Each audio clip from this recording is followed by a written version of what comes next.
سلام همگی به ویدیو بلاگ شماره 3.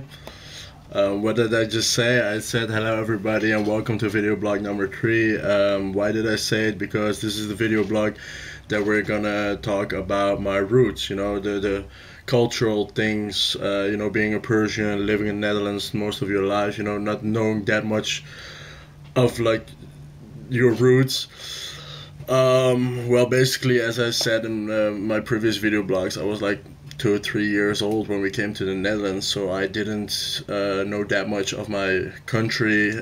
I didn't know that much of my relatives who live in Iran. The first time that we visited Iran was, I believe, 5, 6 years after we moved from Iran to the Netherlands. Was my first time, but I was still young, so I don't remember that much of my first trip. I had a lot of new faces. You go to your family, and it's like, oh, I'm your cousin, or I'm your uncle, etc., etc. And you're like, all right, all right, all right. So everything's new for you.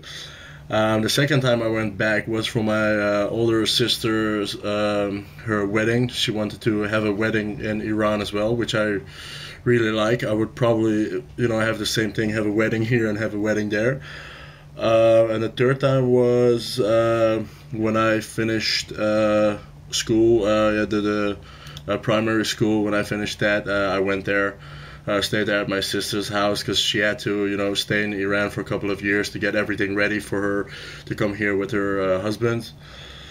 The last trip was like, I was like 16 years old, so that's like the trips that's been on my mind.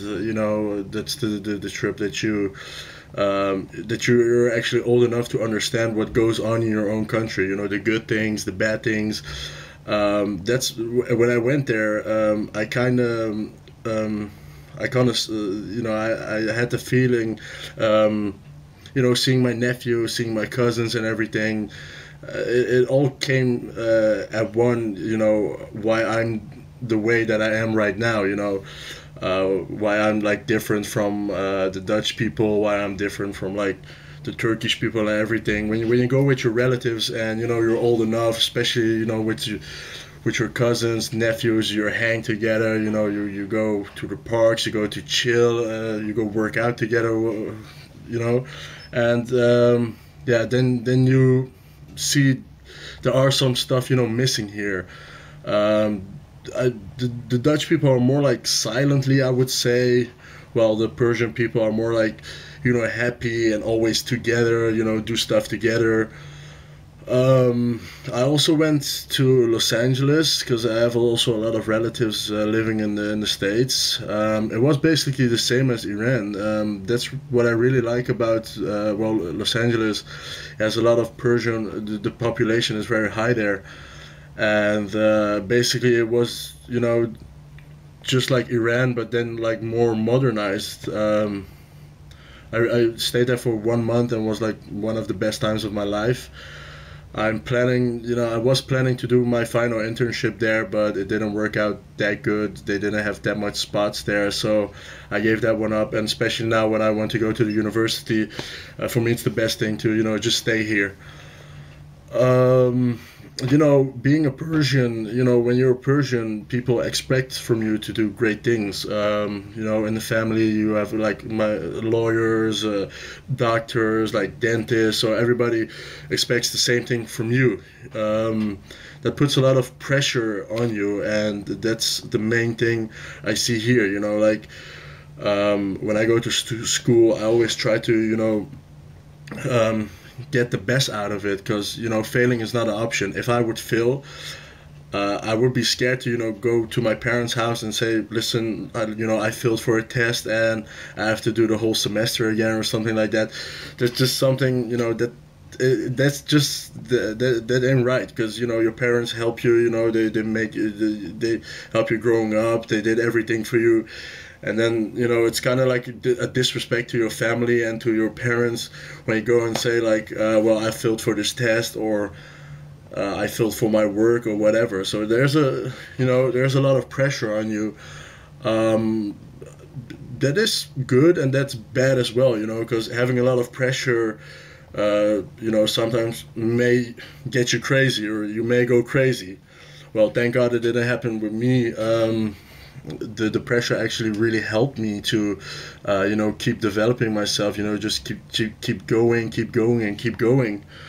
My older sisters, one is a lawyer, the other one is a programmer. They all did their studying. They all did university. So for me, starting, that put a little bit of extra pressure on me. Being the only son in the family and having the lowest degree, so I had to go up. That's why I had double pressure, and that's why I also, I think that's also the main reason why I want to do university as well, because they did it as well. I did it. I want to do it. It's all to make the parents happy, but on the long run, you're gonna be happy as well. You're gonna make more money. You're gonna have a easier position in the company and everything. So we'll all eventually pay back. Yeah, that's basically it. Other things that you have is like girlfriend, or when you want to get married or something. I'm currently single. I had a relationship for 3.5 years, was with the Dutch girl. Everything worked out fine, because she was really curious, with new cultures and everything. I'm open for everything as well, so I think that's like the main thing, why it was so good. Because if I hear stories from like some other friends of mine, relationship that didn't, finish good, was mostly because of the cultural stuff. The males think like this way, and the Persian males think like this way, the Dutch girls think like that way, or like the Persian girls think like this way, the Dutch boys think different.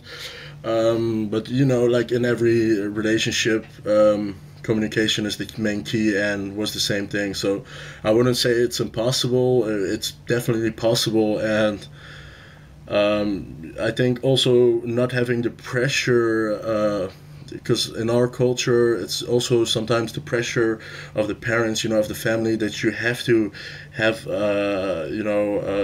like a Persian wife, a Persian girlfriend. Well, I don't have that pressure. My parents always said, when you're happy, we're happy. So yeah, I'm really happy for that, because also here in Eindhoven, you don't have that much. Well, in the Netherlands, you don't have that much Persian people. Well, Persian people that I know, and the few I know, there are good people, but that makes it's just not my thing. I just want to. It could be a Dutch girl, it could be a Persian girl, it could be a Spanish girl, whatever. Just what makes me happy. I'm just gonna go for that. And I really like the multicultural thing. I always also said to my ex-girlfriend, I said, if we want to get married, we're gonna do it the Dutch way here in the Netherlands, and we're gonna do it the Persian way in Iran. So it would be double partying, double fun. Yeah, that's basically it. The cultural thing. With school, just as I said, everybody's trying to get the max out of it. Try to do good stuff, try to become high. Families first. We always like. It's always about the family. We usually don't go out from our parents' homes till we get married. So for me, going out before I got married, it's unique in our culture. But I still like visit my parents like 5 days in a week. We all have like this family dinner like two days a week. So we still try to keep it, try keep it tight. Yeah, that's it for now. If you have any questions, or if you want to tell your story, just add it as a comment, or you can message me, or whatever. The main discussion usually when you're talking about cultural stuff, it's usually the relationship part, girlfriend, the love life part. If yours is different and you're not Dutch, or or you haven't tried it yet, or you want some tips or whatever, just yeah, just ask it and I'll help you out. Yeah, that's basically it. I think the next video blog will be the last one. So yeah, stay tuned. It's gonna be a fun one, and well, see you next time. Bye bye, or as we say in Persian, Khodafis, or we can even add Dutch to it, and that's doei.